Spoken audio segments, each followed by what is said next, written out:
है श्रीनगर में एक red carpet event almost 38 years के बाद एक लैंडमार्क इवेंट है, तो बड़ी खुशी हो रही है, बहुत ही इमोशनल बात भी है। सबसे पहले मैं आपका नाम जानना चाहूँगा। मेरा नाम उमर निसार है, मैं एक एस्पायरिंग फिल्म मेकर हूँ। मेरी एक म्यूज़िक लेबल भी चलती है, मश रिकॉर्ड्स। आपसे हम जानना चाहेंगे, कश्मीर और बॉलीवुड का रिश्ता बेहद पुराना है, लेकिन 90s के दौर में ये नाता जो है अलग हो गया, टूट गया। लेकिन हालातों में आई बेहतरी के साथ सी जो है कश्मीर एक बार फिर बॉलीवुड के साथ जुड़ गया और आज एक बड़ा ऐतिहासिक दिन है बॉलीवुड के लिए। तो कैसे देखते हैं आप इस पूरे? देखिए, सबसे अच्छी बात यह है कि जो यहाँ पे सिनेमा रिवाइव हो गया, और सिनेमा रिवाइव होना तो एक ख्वाब था, वो ख्वाब तो उसका ताबीर तो हमने देख लिया यहाँ पे। लेकिन सबसे अच्छी बात यह है कि सिनेमा रिवाइव होने के बाद यहाँ मूवीज़ रिलीज़ होने लगी। लैला मजनू जब मूवी आई थी, उसको पूरे देश में कश्मीर ने फिर से चलवाया। कश्मीर में रिलीज़ हुई, एक बार स्क्रीनिंग हुई, उसके बाद जब उसका रेस्पॉन्स अच्छा रहा, पूरे इंडिया में फिर से रिलीज़ हो गई। एंड ये मूवी जो आज यहाँ पे जिसका आज प्रीमियर ये है, एंड ये ख़ास दिन है हमारे सिनेमा के लिए यहाँ पे, इसलिए क्योंकि सेलेब्स खुद आ रहे हैं यहाँ पे मूवी को प्रमोट करने के लिए। ये रेड कार्पेट जो है ना, जो हम अभी देख रहे हैं, हमारे लिए तो ये ड्रीम कम ट्रू है, क्योंकि हम देख रहे हैं ये सब हो रहा है, इट्स हैपनिंग। और हमारे लिए तो मतलब मैं कह सकता हूँ कि या it's a dream come true moment for all of us. तो रिश्ते फिर से बहाल हो रहे हैं हालातों में बेहतरी के साथ। डेफिनेटली जैसे मूवीज़ बन रहे हैं, सब्जेक्ट जो भी है, जैसे लैला मजनू बना था, सब्जेक्ट क्या है, लेकिन आर्ट इज़ आर्ट। आज का सब्जेक्ट क्या है, बट आर्ट इज़ आर्ट। आ रहे सब्जेक्ट्स, मूवीज़ आ रहे हैं, आर्ट बन रहा है। सबसे इंपॉर्टेंट चीज़ है कि बाहर से लोग आ रहे हैं, हमारे टैलेंट को भी यहाँ पे इन्हें भी बूस्ट मिल रहा है उसकी वजह से, और it's happening. Ground zero film की स्क्रीनिंग होना 38 साल के बाद बताया जा रहा है कि पहली बार ऐसा हो रहा है। तो कश्मीर को, कश्मीर सिनेमा को, यहाँ के आर्टिस्ट को कितनी बड़ी फ़ायदे की बात है? देखिए, मूवीज़ की स्क्रीनिंग तो यहाँ पे होती है, बट आज स्टार कास्ट खुद आ रहे हैं यहाँ पे प्रमोट करने के लिए प्रीमियर में, विच इज़ ह्यूज। कि यहाँ का जो हमारा लोकल टैलेंट है उसमें बूस्ट मिल सकता है। वो भी देख के बोल सकता है, अरे यार कल को इस कारपेट में मैं भी चलूँगा। वो तब बोल सकता है जब वो वहाँ देख रहा है ये चीज़। And it's happening. Maybe कल को हमारे यहाँ के स्टार जितने भी बॉलीवुड में भी काम करे, वो अभी तक दिख नहीं रहे थे, क्योंकि मूवीज़ बाहर बन रही थी, बाहर रिलीज़ हो रही थी। अभी मूवीज़ यहाँ रिलीज़ हो रही है, तो हम अपने स्टारों को भी देख रहे हैं, अपने आर्टिस्ट को भी हम पर्दे पर देख रहे हैं, which is huge. I believe हमारे तो yes of course dream come true. कैसा है आज का दिन आपके लिए? So for the best. मतलब मैं तो बहुत एक्साइटेड हूँ कि मैं देखूंगा फिल्म, मैं रिव्यू लिखूंगा, उसके बाद जो भी आर्टिस्ट है उनसे भी इंटरेक्ट करने का मौका मिलेगा, which is switch for us. आपका नाम? मेरा नाम आकिब है और इस फील्ड में मुझे आकिब शोभा के नाम से जानते हैं। आपसे हम जानना चाहेंगे, बॉलीवुड और कश्मीर का रिश्ता जो है बहुत पुराना है, लेकिन 90s के दौर में हालात ऐसे बने कि ये रिश्ता अलग हो गया, दो हिस्से हो गए, बॉलीवुड कश्मीर से दूर चला गया। लेकिन हालातों में आई बेहतरी के साथ ही एक बार फिर हम देख रहे हैं कि बड़े सिनेमाघर कश्मीर में खुल रहे हैं और फर्स्ट टाइम जो है 38 सालों के बाद जो है फिल्म की स्क्रीनिंग हो रही है। तो कैसे देखते हैं आप कश्मीर को और इस बॉलीवुड को? आप मेरे चेहरे से देख सकते हो कि कितनी खुशी हो रही है आज इस स्क्रीनिंग पे आके, क्योंकि ये फर्स्ट टाइम आफ्टर 38 ईयर्स के बाद हो रहा है। रेड कार्पेट लग रहा है, मुंबई के सारे स्टार कास्ट आ रहे हैं, इवन स्पेशली ग्राउंड जीरो के सारे कास्ट आए हैं, तो बहुत ज़्यादा अच्छा है। As a artist of Kashmir, as a citizen of Kashmir, मैं बहुत ज़्यादा एक्साइटेड हूँ और खुश भी इतना हूँ, क्योंकि इससे हम जैसे आर्टिस्ट को ग्रोथ मिलेगी, बूस्ट मिलेगा, हमारी इकोनॉमी को ग्रोथ मिलेगा, यहाँ के इंफ्रास्ट्रक्चर जो जितने भी है उनको ग्रोथ मिलेगा, क्योंकि हमारे लाइन प्रोड्यूसर्स, हमारे कास्टिंग एजेंसीज या इवन हमारा यूथ वो इतना टैलेंटेड है, उसको बाहर जाने की ज़रूरत पड़ती है। हाँ, इतना अनएम्प्लॉयमेंट है यहाँ पे, उनको एम्प्लॉयमेंट मिल जाएगा, बेटर इज़ कि नो डाउट यहाँ पे बहुत सारी ऐसी चीज़ें हैं जो लोग करते हैं, लाइक फॉर एग्जांपल ड्रग्स के साथ जाते हैं, क्रिमिनल चीज़ें जाती हैं। अगर इस चीज़ को कश्मीर में फिर से, और बॉलीवुड और कश्मीर का रिश्ता तो सदियों से है, कि ये तो पुरानी बात है कि अगर कश्मीर में किसी जगह पे कैमरा खड़ा करेंगे तो फ्रेम मिल जाता है, तो ये तो है ही। तो बहुत ज़्यादा शुक्रगुजार हूँ। इसके बाद एक दौर ऐसा भी आया जब कश्मीर के लोग जो है पर्दे पे इस तरह की फिल्में नहीं देखा करती थी, लेकिन हालात में आई बेहतरी के साथ कहीं बड़े सिनेमाघर कश्मीर में खुले, लोग जो है एंटरटेनमेंट इस तरह की मूवीज़ को है करते हैं। और आज का दिन जो है, क्योंकि 38 ईयर्स के बाद इस तरह की स्क्रीनिंग हो रही है, यहाँ के लोकल आर्टिस्ट, उनको कितना फ़ायदा होगा और बेरोज़गारी को काबू पाने में एक अच्छा ये कदम है?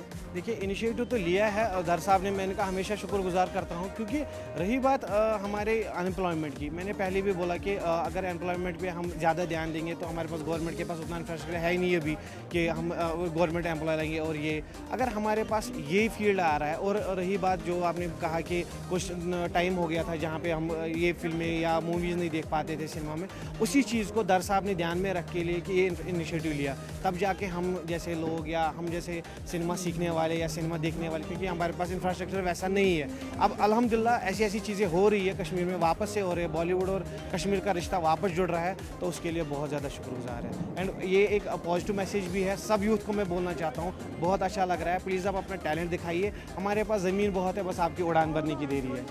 कारपेट, रेड कारपेट जो आज लगा है यहाँ पे, इससे किस तरह की फीलिंग्स आप महसूस कर रहे हैं अभी? आप मेरे चेहरे को देख सकते हो कि कितनी फीलिंग्स आ रही है, सारी पॉजिटिव वाइब्स आ रही है। और इसके बाद जब आप स्टार कास्ट से भी मिलेंगे, वो भी इतना एक्साइटेड फील कर रहे हैं, क्योंकि ये कश्मीर में पहली बार हो रहा है। कश्मीर में ऐसी चीज़ों का पता नहीं है लोगों को। ये सारा मुंबई, जब हम मुंबई में किसी मूवी के लिए स्क्रीनिंग के लिए जाते हैं तो हमें ऑब्वियसली पता है, बट वो यूथ जो डरता है स्क्रीन पे आने के, फ्रेम पे आने के लिए, उसके लिए एक अच्छी अपॉर्चुनिटी है कि नहीं, अगर मैं कर सकता हूँ वो भी कर सकते हैं, तो उनके लिए अच्छी मैसेज है। इस फिल्म में ज़्यादातर जो है कश्मीर को शूट किया गया है, लाइन ऑफ कंट्रोल पे शूट किया गया है, कश्मीर के हालात जो थे 90s में उसको दर्शाया गया है। तो आपको लगता है एक अच्छी मैसेज इस फिल्म के ज़रिए जाएगी? देखिए, जो मैंने ट्रेलर देखा अभी तक, उसका ट्रेलर के हिसाब से मेरा निचोड़ निकल के आया है कि ये एक अनसेंट स्टोरी है। ये एक BSF ऑफिशियल होता है जिसका नाम दुबे होता है, जो इमरान साहब इसमें कैरेक्टर प्ले करते हैं। एंड ये एक उस टाइम पे एक एनकाउंटर करते हैं, एंड उसी एनकाउंटर का इन्होंने फिल्म बनाई। इसमें ड्रामा है, इमोशंस है,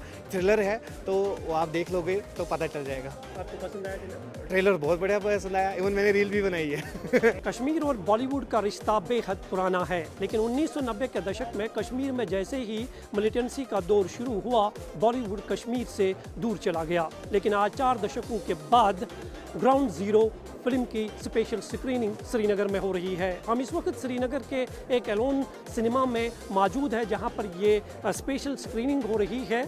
और ये फिल्म जो है ये BSF के शौर्य को दर्शाती है कि वर्ष 2003 में जो पार्लियामेंट अटैक के मास्टरमाइंड गाजी बाबा थे, किस तरह से उसका इनकाउंटर किया गया, किस तरह से वो सफल ऑपरेशन अंजाम दिया गया। ये फिल्म जो है BSF के शौर्य पर बनाई गई है, क्योंकि कश्मीर में 1990 के बाद जिस तरह के हालात बने, बॉलीवुड कश्मीर से दूर चला गया, सिनेमाघर यहाँ के बंद हो गए, लेकिन हालातों में आई बेहतरी के साथ ही बॉलीवुड दोबारा कश्मीर लौटना शुरू हो गया। और धीरे धीरे कश्मीर में जो है कहीं बड़े फिल्मों की शूटिंग जो है वो शुरू हुई, और कहीं बड़े सिनेमाघर भी जो है वो यहाँ पर खोल दिए गए। क्योंकि 1990 के दशक में जब कश्मीर में मिलिटेंसी का आगाज़ हुआ तो सभी सिनेमाघर जो है या तो जला दिए गए या फिर बंद कर दिए गए। लेकिन बॉलीवुड जो है उस दौर में भी कहीं बड़ी फिल्मों को उन्होंने यहाँ पे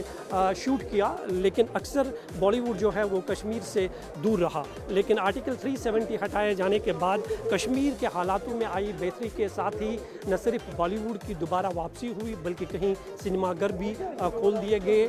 और निसंदेह ही इस फिल्म की यहाँ की स्पेशल जो स्क्रीनिंग आज हो रही है, उसमें BSF के जिस रोल को दर्शाया गया है, इमरान हाशमी जो कि एक अहम किरदार इस फिल्म में अदा कर रहे हैं, BSF का रोल अदा कर रहे हैं एक ऑफिसर का, कि किस तरह से वो ऑपरेशन अंजाम दिया गया था। इस फिल्म के लिए जो है BSF के उन सभी जवानों को, ऑफिसरों को जो है ये फिल्म आज दिखाई जा रही है, स्पेशल स्क्रीनिंग इसकी हो रही है। और उस एनकाउंटर के दौरान जितने भी पुलिस ऑफिसर्स और जवान उस एनकाउंटर का हिस्सा बने थे, वो भी इस स्पेशल स्क्रीनिंग में शामिल है। निसंदेह ही कश्मीर में 40 सालों के बाद इस तरह की किसी फिल्म का प्रीमियर होना, स्पेशल स्क्रीनिंग होना, ये साफ दर्शाता है कि कश्मीर के हालात जो है वो पहले से बेहतर हुए हैं। और इस तरह के इवेंट्स कश्मीर में होने से निसंदेह ही बॉलीवुड और कश्मीर का रिश्ता जो है वो धीरे धीरे कहीं ना कहीं और ज़्यादा मजबूत होता हुआ दिखाई दे रहा है। कैमरामैन मोहम्मद असलम के साथ मैं मंजूर मीर, इंडिया TV, श्रीनगर।